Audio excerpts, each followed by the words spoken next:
Officer Jimmy N., Detective Luca Benedetti, Deputy Samuel Leonard, Deputy Stephen Jones, Sergeant Chris Ward, Deputy Logan Fox, Sergeant James Smith,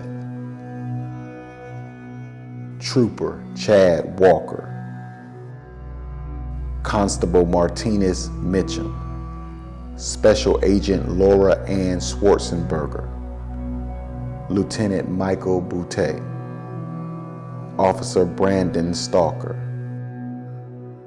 and never forget retired Captain David Dorn. These are just a few of the brave men and women of law enforcement who have lost their lives. And with the exception of retired Captain David Dorn, all of them have been within the past few months. So my question is, what about their names? Who's saying their names? Why isn't the lamestream media running wall-to-wall coverage about their deaths? I'll tell you why. Because it doesn't fit their cultural Marxist lie that cops are hunting black people, and particularly black men. That's why. Who's saying their name? LeBron? You gonna tweet about them? AOC? Joy? Maxine? Don? Nothing? Y'all can't say their names? Lester? Too busy producing false stories? Michelle? You got a lot to say. You don't say their names. Colin? Oh, let me guess. You trying to focus on getting back in the NFL. Notice there was no media outrage when these public servants lost their lives to gun violence. But you can publish and post and retweet lies like this. Let me tell you something about leaving your house.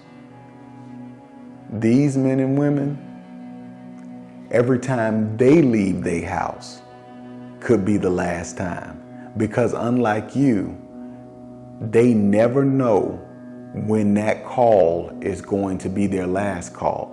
And their jobs have only become more difficult in the last 12 months because of the foolishness that's spewed by people like I mentioned. I find it amazing that it's a particular party that claims that we must follow the data and follow the science, unless the data doesn't fit their propaganda. Then the data doesn't matter. Or they'll just turn to networks like CNN to come up with a complete lie. Attack on a bunch of black men that have been attacking Asian. So I'm like, what are you doing? Like, we're trying to help with the BLM and So let's look at some data. Data that they really don't want to show because it doesn't fit the narrative.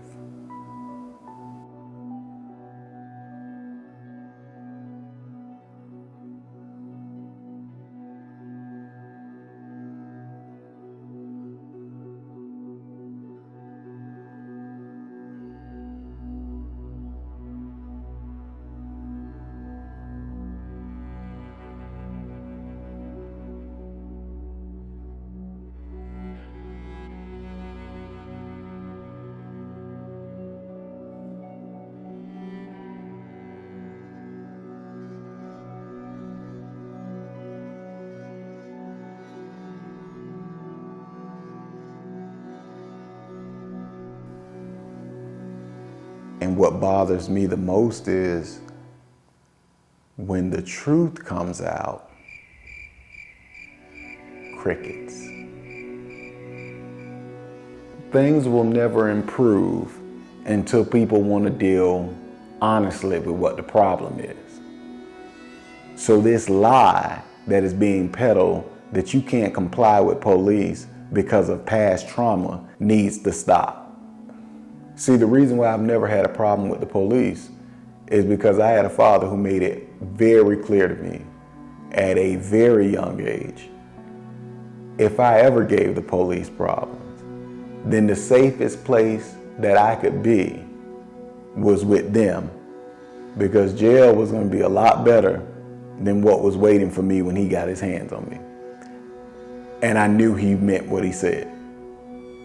So when you remove the father and you replace it with constant messaging that is unhealthy, unproductive, that glorifies thug behavior and a disregard for law enforcement and being a model citizen, what do you think that's going to produce? And predictably, when that fruit comes to bear, then that's the time to use convenient excuses. The most convenient is systemic racism. But when you pull back all the layers and you get beyond the slick hashtags and the protest posters, you find a bunch of elitists. And they think because of their money, they won't have to deal with the consequences of the pure hell on earth America will descend into if we actually keep buying into this defund the police movement. All we have to do is look at what has happened in the cities who were dumb enough to buy into that lie last year, and how their crime has skyrocketed, and the innocent citizens who have lost their lives and have been really traumatized due to this foolishness. And all of the politicians and so-called leaders that back that movement need to be held accountable. I can't stress it enough. We are at a critical point in the history of this country. Rogue police officers that break the law definitely need to be held accountable. There is no doubt about it. But you do not punish the massive majority who lay their life on the line every day to punish the very few bad apples. And we can't allow ourselves to continue to be manipulated by people who really don't care about this country, and they don't care about us either. They care about themselves, and that's all they care about. We must continue to support our shields.